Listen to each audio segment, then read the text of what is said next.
Hey y'all, you are listening to the voice of her outlets, and this is Egypt's Introspect Podcast. I am known as Egypt, although my real first name is Rabia, and this is my first episode. So just bear with me, y'all. So I want to start by introducing myself. So as I said, my name is Rabia, aka Egypt. You could call me Rabia, you could call me Egypt, whatever's easiest to you. I just turned 21 years old on the 29th of July, so if there's any Leos listening to this, y'all know Leo season just ended. I'm shouting us out. I also attend Montclair State University. I'm a transfer from Bloomfield College, and I'm an aspiring screenwriter, director, and as some of you may know, I'm also a poet. And I came out with my first poetry book when I was just 19 years old, like last year in May 2019. And it's titled Egypt's Introspective. So this book wasn't planned, but it was about like my deepest feelings.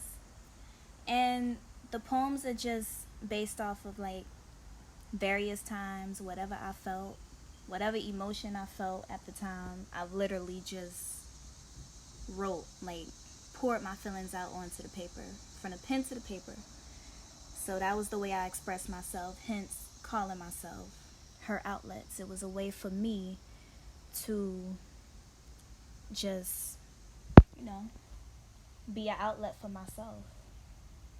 And some of them poems were also based on like personal experiences, like hurt, happiness, empowering people, empowering us as black women, men, and just self-empowering in general. So that's that. And I also run an IG page, as some of you may also know, where I post those poems that's not in the book. Some of them are in the book, some of them are not in the book. And, you know, they just poems for me to relate to, for other people to relate to, my followers. Or if you just, in general, enjoy poetry, for you to enjoy to read. And I decided to begin this podcast to, like, you know, give y'all some more flavor of what I do. So, y'all all deserve so much more from me. I just think y'all, you know, need to get that extraness. So, be prepared for more. Also, you know, I love being vulnerable. Vulnerability is everything to me, as I explained in my podcast trailer. And I believe is extremely important, extremely imperative that we share vulnerability with each other, especially within this generation, among our peers, cousins, among family, especially in the black community. So everything that's going to be said on here is no sugarcoating. Everything is going to be real, so expect the unexpected. It's all about vulnerability, y'all. I just believe we need like a lot more vulnerability in this generation, and truth and accountability is everything. And I believe without it, it's just a chaotic world, which it is, because a lot of people just not like that. A lot of people keep things to themselves, you know. A lot of people just not go spread, you know, everything about themselves, which I understand.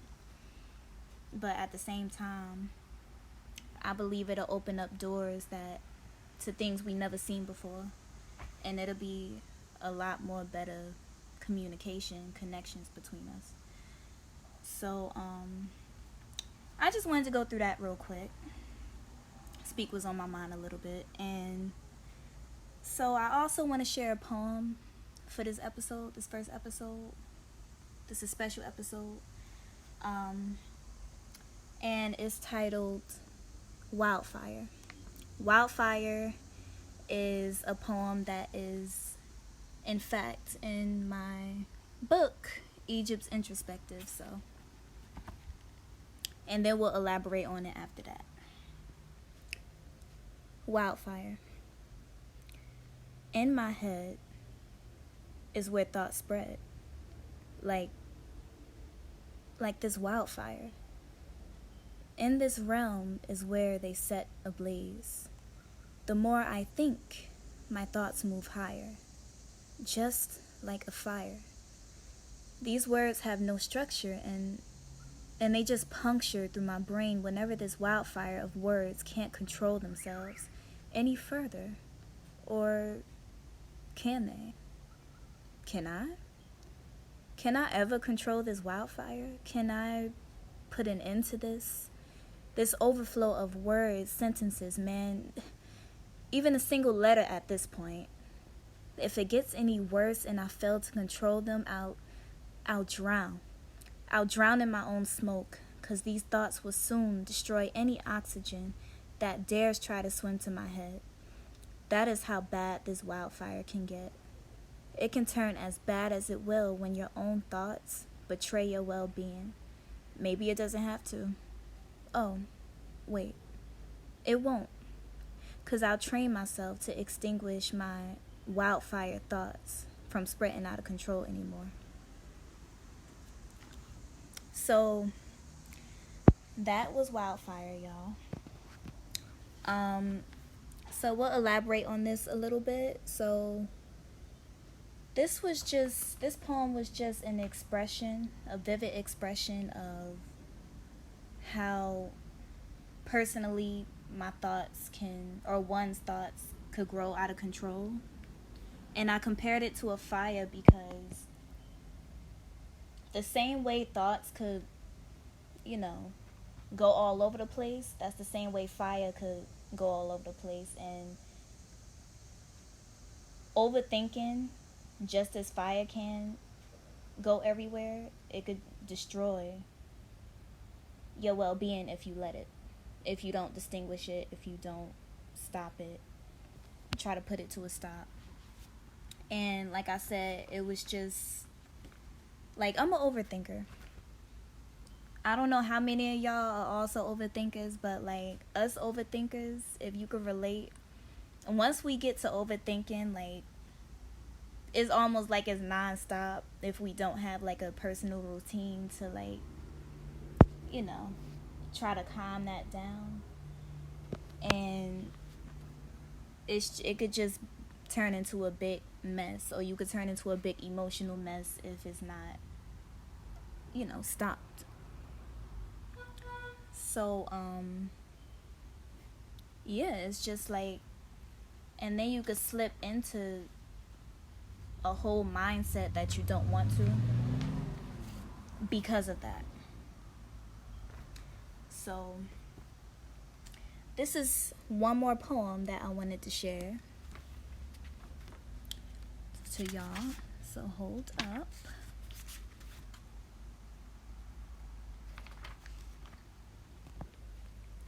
Okay, so this is an untitled poem, but y'all go feel these words in a minute.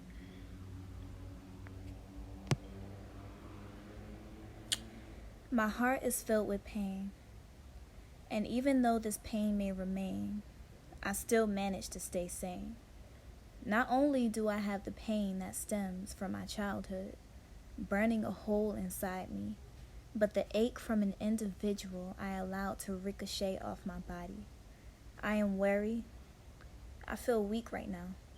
I feel terrible enough to dig a hole for myself to jump in, dive into the masses of my own hurt, my own pain from them, my doubts, my fears, as I would give them permission to chain me up and see darkness forever.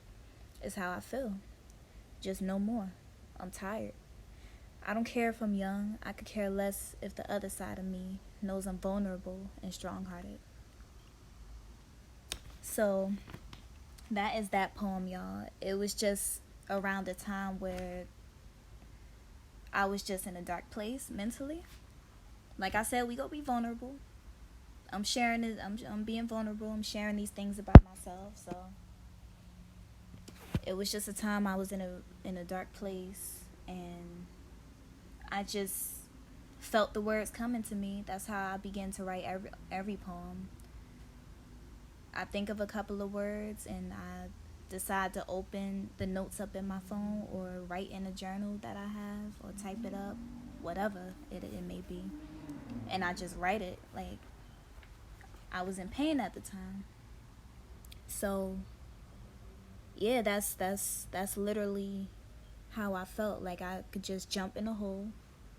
It may sound dark, but like, listen, a lot of us, no matter how dark or depressing it will sound or may sound, a lot of us need to write things like this. A lot of us need, even if we not writers, just like talking to the mic like I'm doing. Like, talk to yourself. I know it may sound crazy. Yes, I talk to myself. I don't care. So, let it out, no matter what you have to do to help yourself. I'm a writer. That's the way I express myself. And I'm sharing this with y'all. So, yeah, y'all. So, as I said in the trailer too, I will be shouting people out and seeing who could come, on here and share their vulnerability out to the listeners. And we will be talking about it together. So, like I said, whoever want to join in on my podcast, Egypt's Introspect Podcast, I will also be starting an IG page under that same name, a separate podcast page, and I will be reposting the post on my story of my poetry page, her_outlets. And yeah, we go see who else we could get on here. So it's gonna be fun. Hope y'all enjoyed this first episode of my podcast, and hope y'all enjoyed my poems as well. And look out for more.